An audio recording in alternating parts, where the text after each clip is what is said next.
What makes a great scene? Is it in the performance, the writing, the cinematography? Is it in the boldness of the filmmaking or the fearlessness of the theme? Is it in how directly it grapples with the human condition? We watched a metric buttload of favorites and made a list to find out. These are our picks for the top 10 movie scenes of all time.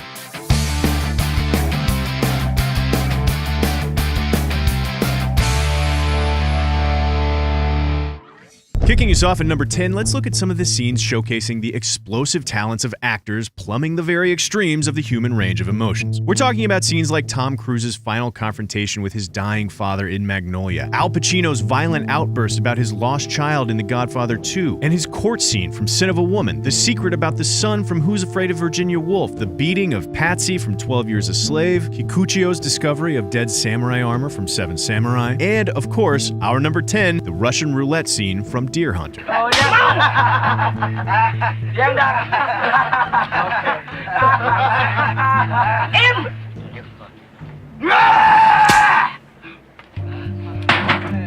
It's a simple master, a couple close-ups, and a few different over-the-shoulders for each important relationship. But what most of those over-the-shoulders are highlighting is De Niro's incredible dynamic with his captor. I'm not sure if there's ever been a better example of genuine hate and rage on screen than his performance here as he marches up and down the spectrum of expression from fear and hatred to manic support. The stakes are life and death, but the potential payoff is 3 chambers of salvation, and De Niro's character perfectly channels his madness into destabilizing the situation just enough to take control and bring the two of them to freedom. Next up, at number 9, we're thinking funny. But not just in terms of most laughs per minute, we're looking for some artistry, vision, and standout creativity with our humor. And that's probably something like All About Eve's party scene, Some Like It Hot's final boat getaway, When Harry Met Sally's diner scene, Dr. Strangelove's phone call with Dimitri, or Monty Python and the Holy Grail's Black Knight. But our favorite funny scene is actually Modern Times' automatic feeding machine.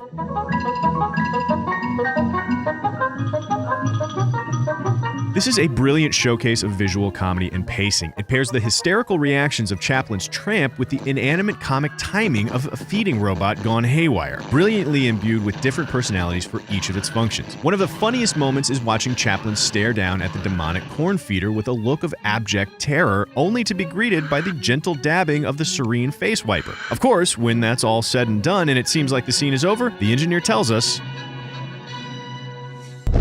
Following up at number 8, we're going to spend some time marveling at some of the one-of-a-kind set pieces that deliver on the promise of their premise so specifically and with such immaculate marriage of craft and storytelling that you can't help but see the unique potential of cinema realized in a single scene. Children of Men's Car Ride Wonder combined fever-pitched tension with unparalleled choreography. 500 Days of Summer's reality versus expectations is one of the best examples of the power of juxtaposition ever shot. The Conversation's introduction builds a mysterious piecemeal narrative around sound and the lack thereof. Whiplash's finale was visual jazz, and Amadeus's transcription of Confutatus brought Mozart's creative process out of his head and onto the screen. But for our number 8, we think that Hitchcock's opening of Rear Window takes the proverbial cake.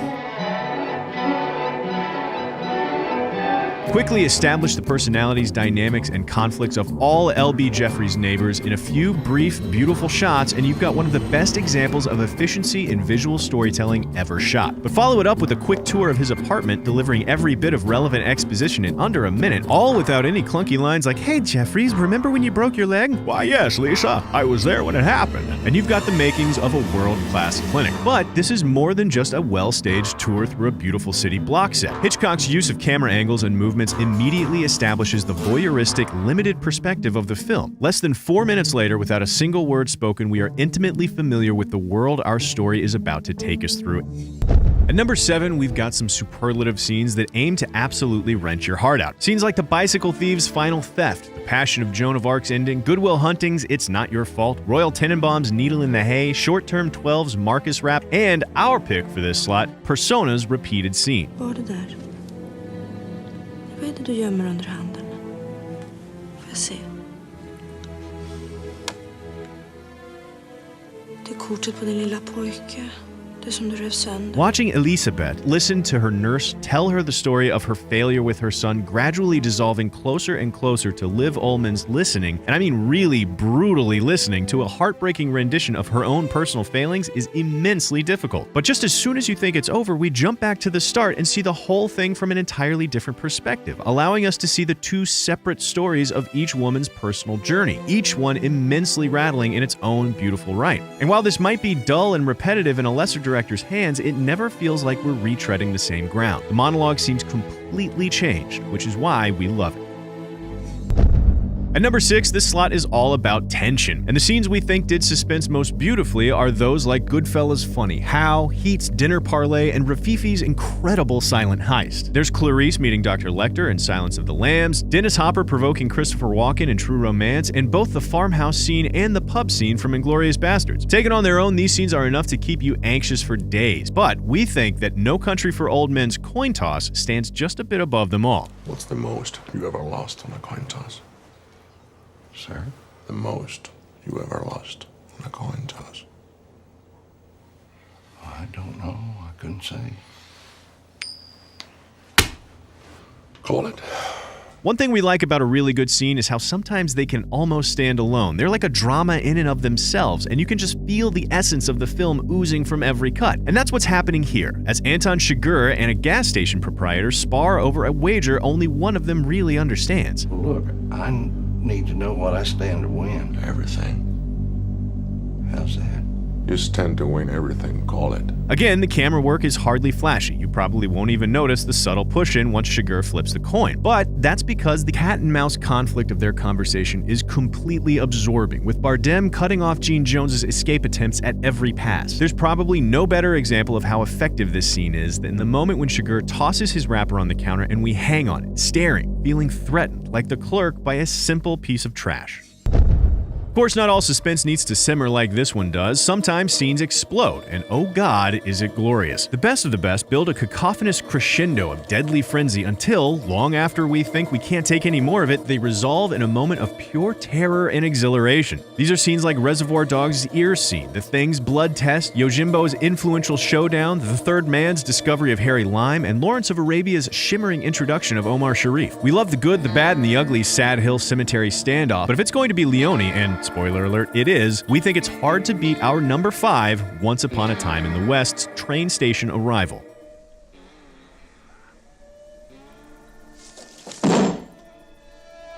No one else besides Sergio Leone has made boredom more gripping. From the dripping of a water leak to the creak of a rocking chair to the incessant buzzing of a fly, Leone works his audience up to a violent impatience. By the time the train comes screeching to a halt, we're thirsting for action in the best possible way. Follow that up with one of cinema's greatest reveals, one of cinema's greatest verbal exchanges, and one of cinema's greatest shootouts, and you've got yourself one hell of a scene and too many horses.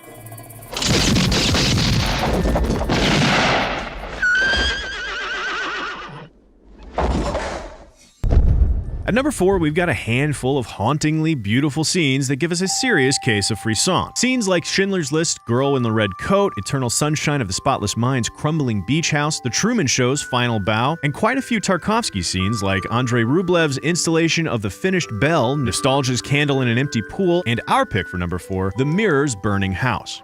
Пожар, только не орите. Пожар.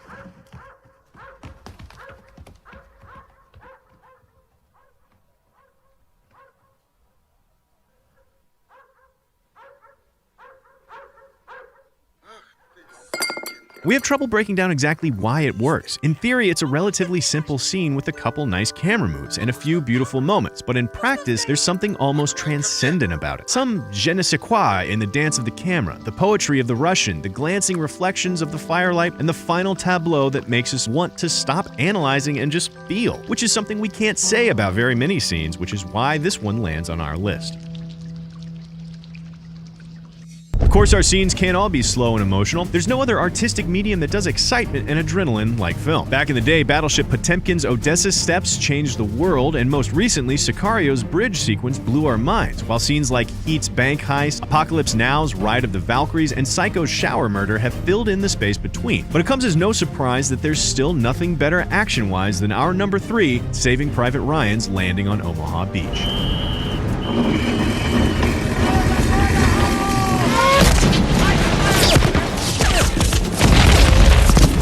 This scene is simultaneously massive and incredibly intimate. First, pay attention to its tempo and rhythm. It's almost a visual symphony in how it's edited, composed, and sound designed. And second, notice the detail of every single shot. There is hardly a beat where we're not introduced to a new aspect of the horrors of war. Finally, watch as Spielberg takes that rhythm and those details and molds them into a perfectly shaped arc from nervous anticipation to chaos to gradual order, all serving the greater plot, action, and characters of the entire film.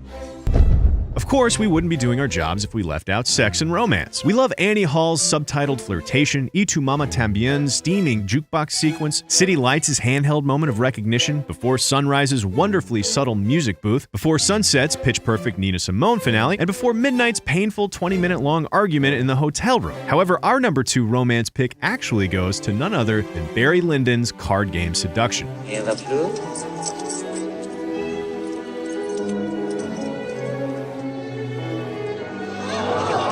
This scene is so intimate it's hard to even breathe. Beautiful costuming, a master shot straight out of a painting, and lit by actual candlelight on repurposed spaceship lenses. Kubrick does so much with just a look, it's extraordinary. Notice how brilliantly the eyes are choreographed. When Kubrick wants you to pay attention to a character, he lets you see the whites of their eyes. When he wants you to switch, they look down or away, and then the other character looks up. It's a two-shot with all the focus of a close-up. Every single movement of these three actors tells its part of the story perfectly, all without damaging the naturalism of the story, and what a story it is. Desire, boldness, flirtation, suspicion, and betrayal, all without a word. What a masterwork. And finally, at number 1, sometimes there's nothing better than a simple conversation. Taking a page out of theater's book and focusing on simple human drama. As for great scenes that do that, where do we start? How about The Godfather's Bonacera cold open? Or Psycho's parlor scene? The Maltese Falcon's losing a son, Casablanca's beginning of a beautiful friendship, and The Social Network's bar breakup. Hunger's 24-minute long shot scene between Bobby Sands and the priest is a stunning work of performance, and Paris, Texas's peep show reunion through one-way glass is absolutely breathtaking. But for our number 1 pick, we haven't seen a scene in a very long time as gripping, as incredibly written, directed, and acted as the processing scene from The Master. Starting now, you're not to blink. If you blink, we go back to the start. Infringement. You blinked. Starting now, you're not to blink. If you blink, we go back to the start.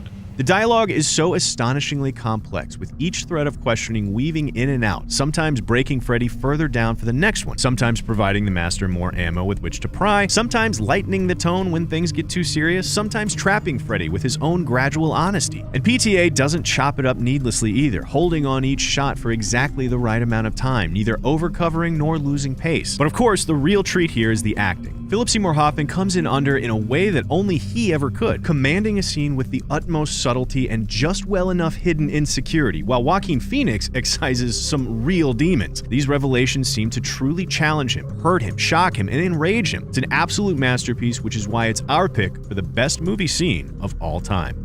So, what do you think? We watched hundreds of scenes preparing for this list, but we know you're excited to tell us which ones we forgot and got wrong. So, have at it. And don't forget to like and subscribe for more Cinefix movie lists.